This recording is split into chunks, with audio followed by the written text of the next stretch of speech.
Donc, je m'appelle Nadège, je suis doula accompagnante périnatale.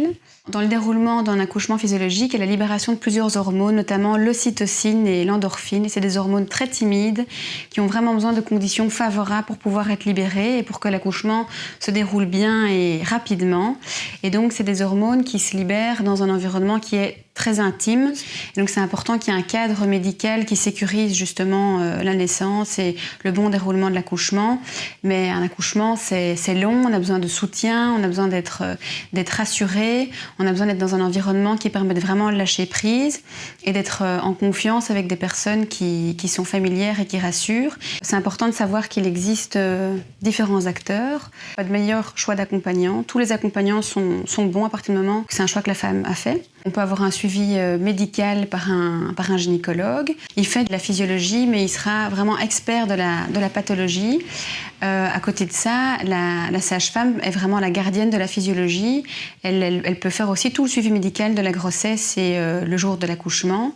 Et les doulas peuvent avoir justement ce côté informatif aussi et de soutien émotionnel pour déposer justement, quand une grossesse va bien, toutes les questions, les peurs et débloquer ce qui reste à débloquer pour le jour de l'accouchement.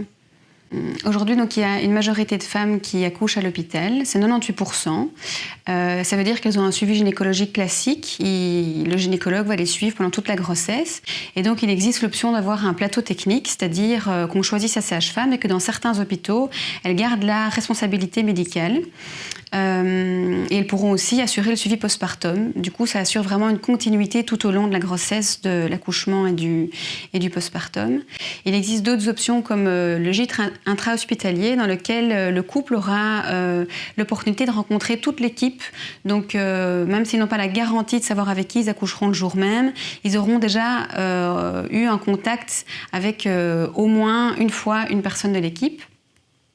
Il est aussi possible d'accoucher en maison de naissance et c'est un peu le même système. Soit c'est un binôme de sage-femme qui a été attribué et qui suit le couple pendant toute la grossesse et qui sera du coup là pendant toute la durée de l'accouchement.